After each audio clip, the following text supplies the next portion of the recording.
What's going on, guys? This is Mikeinoid, and today we are going to be talking about the Nintendo Switch 2, as it's been over a month since the console has been released. As I've said before, I do plan on playing this for 2 months, so once it's August 5th, that's when I'm gonna give my final thoughts on the system, at least for a while. So now that it's been 1 month, I've been able to get more time with the system and a couple of other games that I've been able to get to that I wasn't able to get to when the system came out for only 1 week. So I figured I'd come on here and give more of my thoughts of not only the system itself, but those games and even some accessories that I've managed to keep on using, and then some new accessories that I actually picked up. And I'll be honest with y'all, if there are actually any hardware issues only in a month of this system coming out, there would be a huge problem. But thankfully, I haven't had any hardware issues. Everything works just as it did when I first got the system out of the box. There hasn't been any drift on my Joy-Con 2s or Pro Controller 2.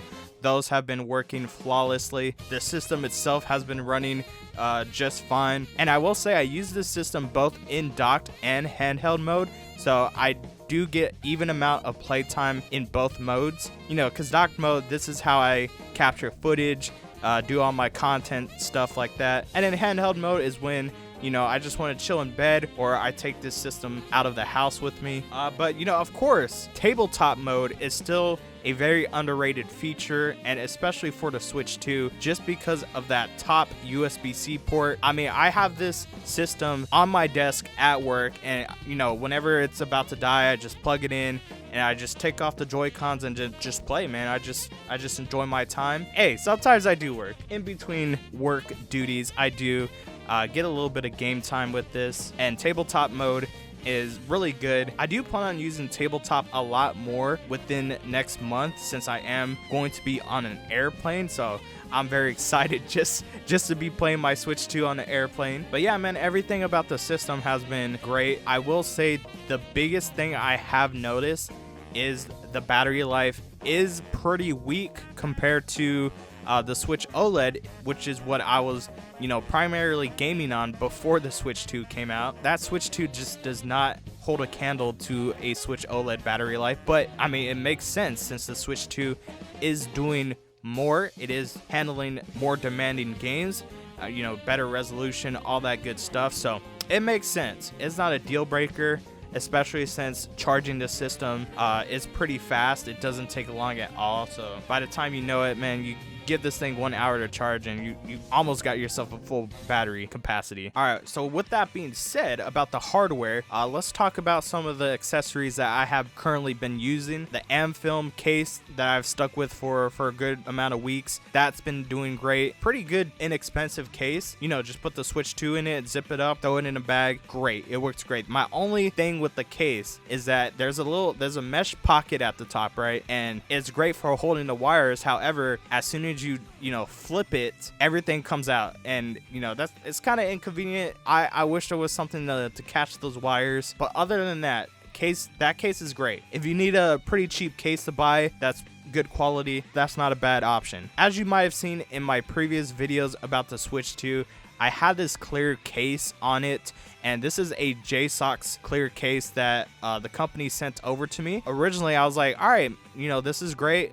It's a pretty good clear case, just to, you know, put some grips on the Joy-Cons, and it's still something that can allow your Switch 2 to dock. So I was like, all right, this is great. I used it for probably like 2 weeks, right? And there's this little piece of plastic that allows the cover for the Joy-Con 2 to snap together, which, you know, holds the two plastic pieces together. The left Joy-Con cover broke off, and now it doesn't hold together. And, you know, like, I only had this for 2 weeks, man. I did a review on it, and I was like, you know what, this is not a bad option. I'm gonna take that back. This is not a great case, because after 2 weeks of use, man, and this piece of plastic's already breaking off, it's not like I was being rough with it. I was just, you know, I just snapped it together, but it came off. If you're gonna pay money for something that's only gonna last for 2 weeks, I don't think it's not the move, man. I took that video down.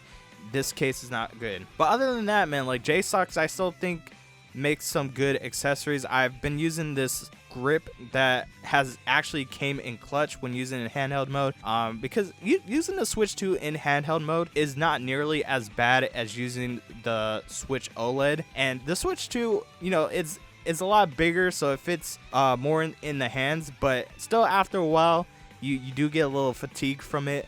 So the grip completely takes that away. I can use this thing for hours. My only issue with this JSOX grip is that it covers just a little bit of the game card slot at the top, but it covers it just enough where you can't open it. So you actually have to take the case kind of off so you can switch out games. Kind of an oversight. I don't know how they missed that. That's the only thing. But you know, I mean, you still got to take the grip off whenever you want to dock it. So it's not a big deal. I still get comfort from the grip, so it's okay. It's all right. And then I have actually been using the game card case that they sent over.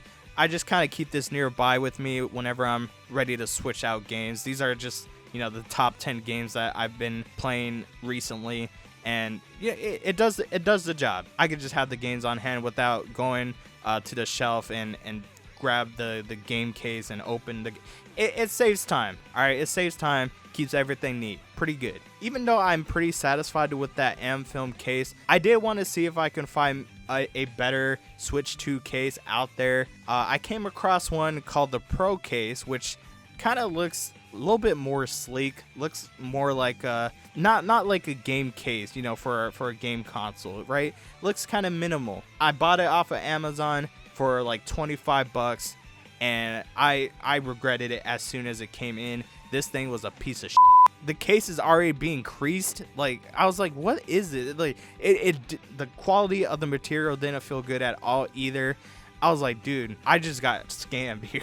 I got scammed. I returned that thing. I was like, get this piece of shit out of here. And I was like, no, see, that can't be where my search for a great Switch 2 case ends. But after more research, after more searching, I think I found the best Switch 2 case. This is the Belkin case. Pretty expensive case. It came out to like 70 bucks, which is like the same price as Donkey Kong Bonanza, but for good reason. For good reason, this case is expensive because it actually comes with a portable battery that you can use to charge your Switch 2. And the case itself is really great quality. Like, this is what good money gets you, man. Like I said, I just bought this with my own money because I was like, man, that battery life is kind of weak. What if I was on the plane and I didn't have a port where I can charge the Switch 2? I'm good now because I have this portable battery that's just set in the case, and when it's time to charge, man, I just plug it in. I can put the Switch 2 away and let it charge that way, or I can still play the Switch 2 while it's charging with that portable battery pack. And remember when I said that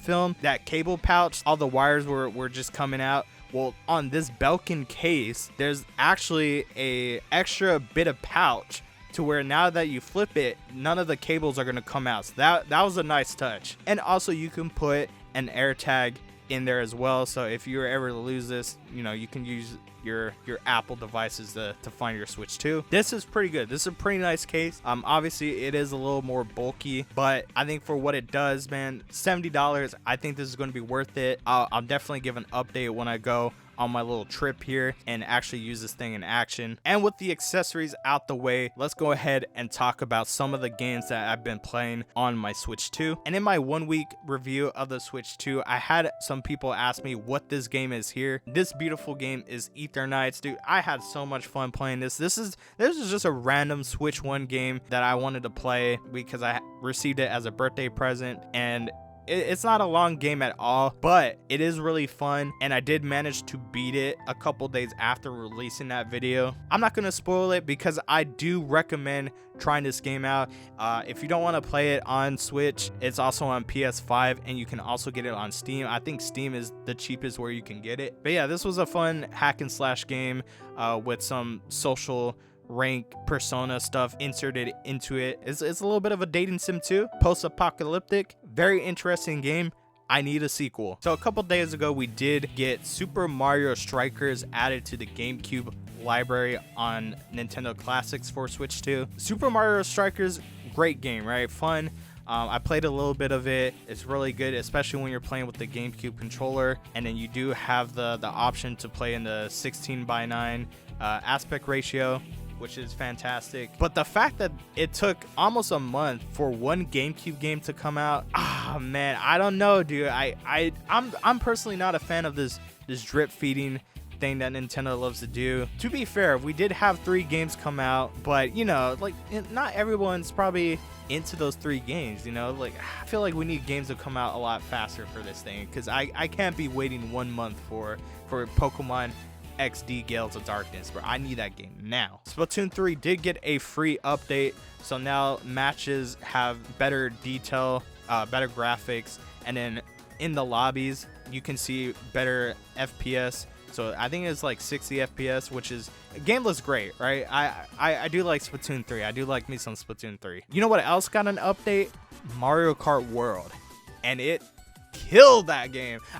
Listen, dude, I've personally been having fun just playing, you know, offline Mario Kart World. I feel like I've put a lot of time in the free realm, just driving around, casually crossing P-switches on my way to things, kind of just chill. It's just a chill game that I've been getting to. But I have done the live streams where I have played online, and for those who don't know, the way you select courses when just playing regular races, a lot of them are going to be the races with the intermission in between. So you know, you have to race from one course to another. But you know, not a lot of people like to do that. Some people like the traditional 3 laps, and you know what, I personally like that too. You know, sometimes I was like, all right, let's do an intermission one. But for the most part, man, I do like the 3 laps. But it was harder to come across those when choosing them in between online matches. And the only way you can guarantee a 3-lap race is if you choose random. But Nintendo updated it to where now that when you choose random, you have a chance to get another intermission race. Nintendo just wants you to play their games the way they want you. I mean, I don't really agree with that. I don't know why they just don't have any options to choose what kind of races you want to race. So it kind of sucks when, you know, people who really do like playing online are forced to do these intermissions. Like, come on, dude. Like, what? Just add a choice. Other than that, other than the controversy that game is, other than it being $80, man, I do enjoy the game. I do think it's a great Mario Kart game. It does need more content because free roam is pretty barren. I know I said I do like playing free roam. When I finish getting all the P-switches, when I finish getting all the Peach medallions and all the question panels, what is there to do after that, you know? Not much. To be fair, I still haven't done any of the time travels. I haven't even tried the battle mode yet. But even then, I think they only have like 2 battle mode options, which kind of sucks when you just came from Mario Kart 8 Deluxe that had, you know, a good amount of other modes for it. If this game doesn't get any free updates, man, then yeah, this isn't worth $80, man. But Mario Kart World hasn't been a game that I've really been playing that much since that 1 week video. The games I've been putting a lot of time in are Cyberpunk 2077 Ultimate Edition and Rune Factory Guardians of Azuma. So Cyberpunk 2077, I've never played the game before. Actually, that's not true. I probably put like 2 hours in it on my Xbox. I didn't hate it. I just never went back to it just because I had so much other stuff to play, other stuff to do. But since I'm only on Switch 2 and this was one of the launch titles, picked it up, and I think since I started playing it, I've put 10 hours into it. I finished Act 1, and ever since I've just been doing side quests, which the game is addicting, man. I've been having a lot of fun, like even just like driving around and just like, you know, picking fights with random people on the streets. It's fun. It's a good game. To my knowledge, this game runs at a solid 40 frames per second, which, I mean, to me it looks good. It's been a fun game. It's also been the game that I think's been draining the battery a lot. I do play in performance mode. I don't have the high graphics on. I do play in HDR, so some scenes get a little dark, which I've noticed. And this game really only lasts for like 2 hours when you're playing in handheld mode. I do have the option on my Switch 2 where it only charged to about 90% just to preserve that battery a little bit longer. So that's probably why it only lasts 2 hours. But that's kind of why I wanted a better battery life, because, you know, I'm just having fun in Cyberpunk, and then I get the notification that my Switch 2 is at 15%. I'm like, oh, I'm not done playing yet. But yeah, this is a great game, and a game I've been recommending people that have a Switch 2 to get, especially since this isn't on a goddamn key card. Hopefully with the fact that Cyberpunk has been doing so well and has been selling so well on the Switch 2, that will beat some sense into these third-party companies, but we'll see. And then the third game that I picked up physically for the Switch 2 was Rune Factory Guardians of Azuma. Even though that this game is physical, it still received a big ass update of 12 gigabytes. I don't know what happened there. I don't like, really doesn't even feel like a physical game at that point since it's taking 12 gigabytes of storage, but whatever. This game also works on my Switch 1, and you know what, man, the game is fun. I have also been enjoying this game a lot. Cyberpunk did take a while to pick up for me, so when I got into Rune Factory, that game picked up a little bit quicker for me, so I was able to put in a little bit more time into it than Cyberpunk. For those of you who don't know, this is a RPG slash farming sim, which I know we do get a lot on the Switch and now the Switch 2. But I mean, this game is great, man, and it's also got a dating sim in it as well. I haven't gotten that far into the game yet to experience it, but I know it's there. I know it's going to be there. So the story is you're playing as the Earth Dancer, and you're trying to revive the land. Pretty straightforward. You meet some interesting characters. You fight enemies and all that, and you put people to work, because ain't no such thing as a free meal. But yeah, this game looks great.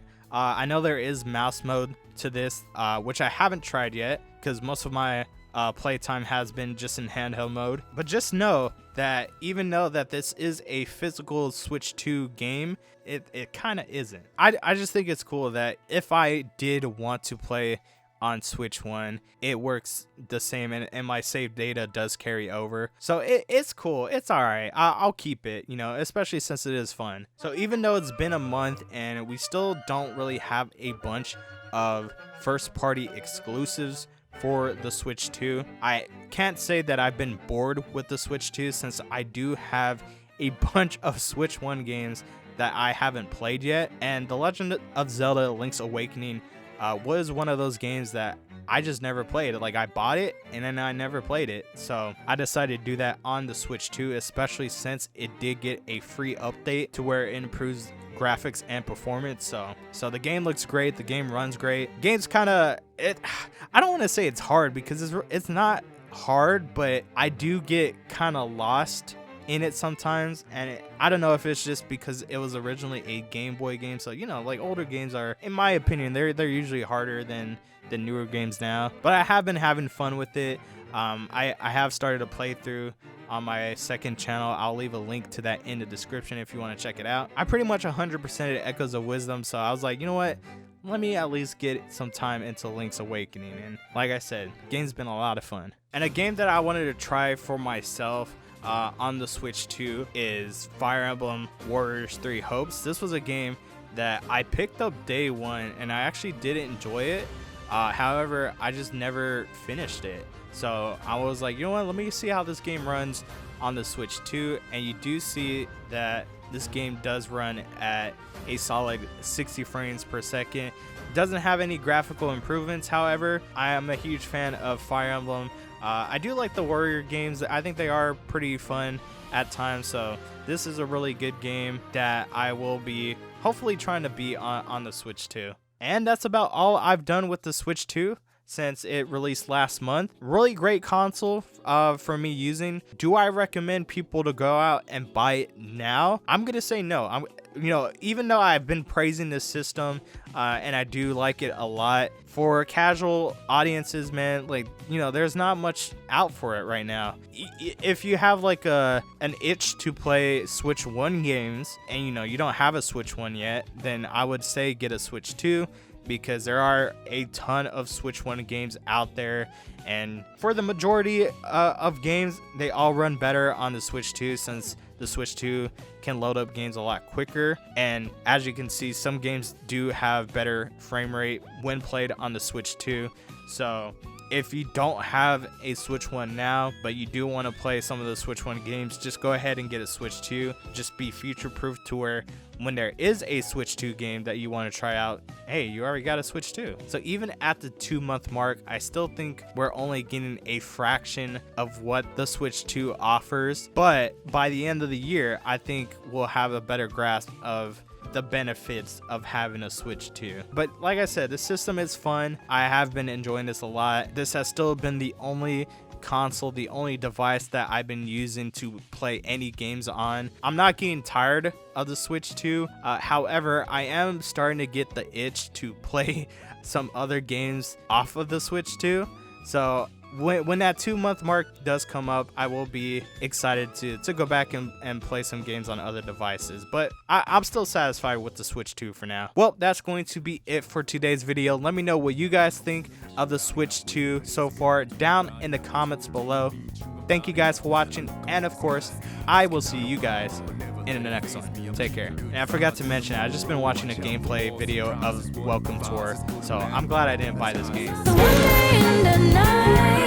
Let me paint the view, color down with my light.